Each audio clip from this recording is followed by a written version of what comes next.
Avatar 3 has finally arrived, and with it, the Avatar universe has entered an entirely new phase. What started as a story about a single man discovering a new world has now become something much larger, something more uncomfortable, and something far more dangerous. After Avatar 3, it's clear that Pandora is no longer a simple battleground between humans and Na'vi. It's a living, divided world, filled with conflicting beliefs, fractured cultures, and growing doubts about Eywa itself. And that's exactly where Avatar 4 is going to step in and change everything. Avatar 4 won't just be another chapter in a long franchise. It will be the point where the story stops asking us who is right and who is wrong, and instead asks whether survival itself can corrupt even the most sacred ideals. By the time Avatar 3 ends, the audience is left with a lingering sense that the balance of Pandora is no longer guaranteed. The planet is still alive, still powerful, but its people are no longer unified in their faith or their purpose. That fracture is the emotional core of what Avatar 4 will explore. One of the biggest shifts heading into Avatar 4 is the changing role of the Na'vi. For most of the series, the Na'vi have represented harmony with nature, spiritual connection, and resistance against exploitation.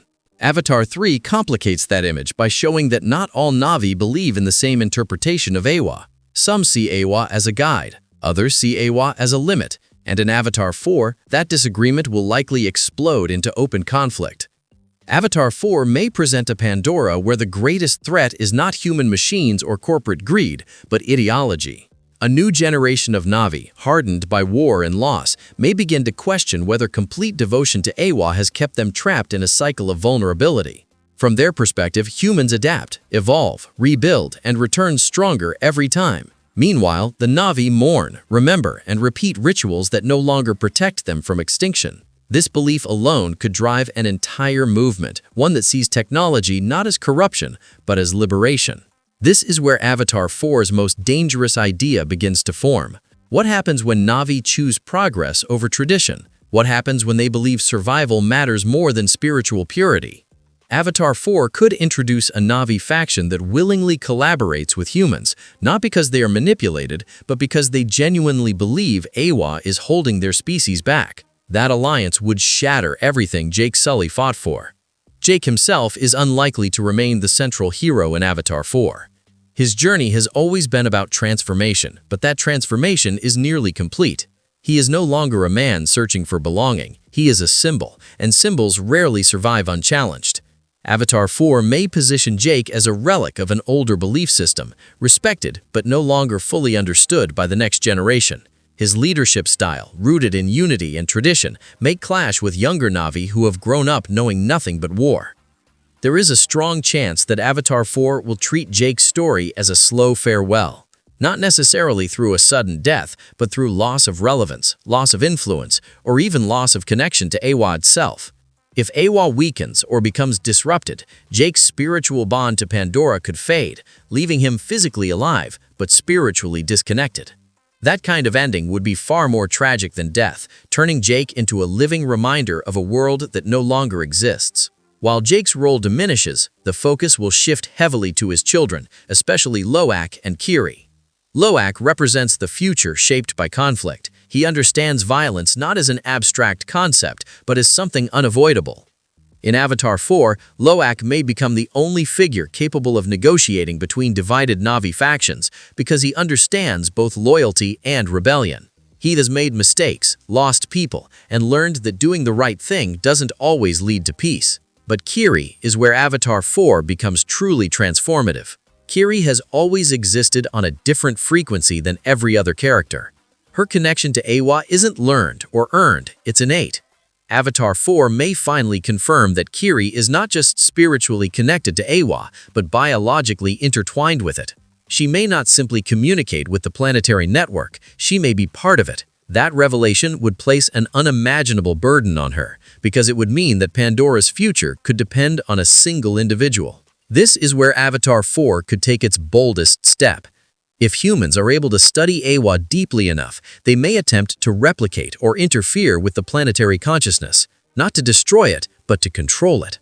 From a human perspective, Eywa represents the ultimate solution to Earth's collapse, a living system capable of self-regulation, balance, and renewal. The temptation to copy that system would be overwhelming.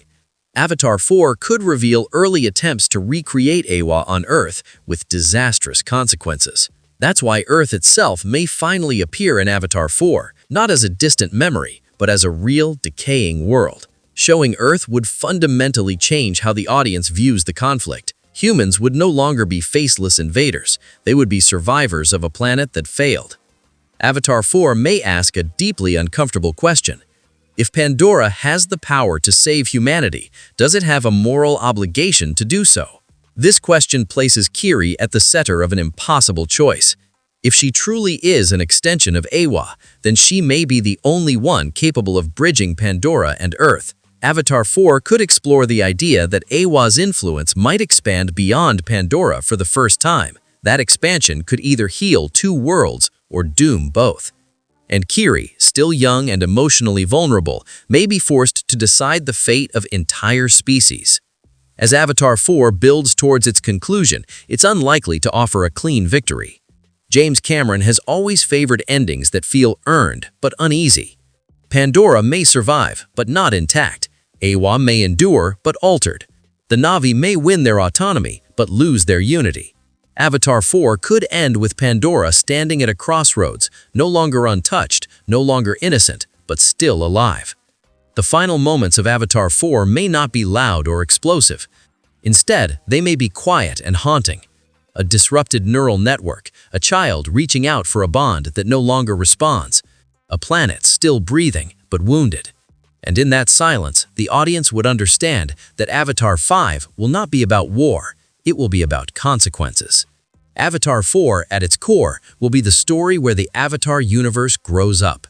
It will stop offering easy answers and start confronting the reality that survival often demands sacrifice, not just of lives, but of beliefs. And by the time the credits roll, we may realize that the greatest danger to Pandora was never humanity, but the moment its people began to question what they were willing to become in order to survive.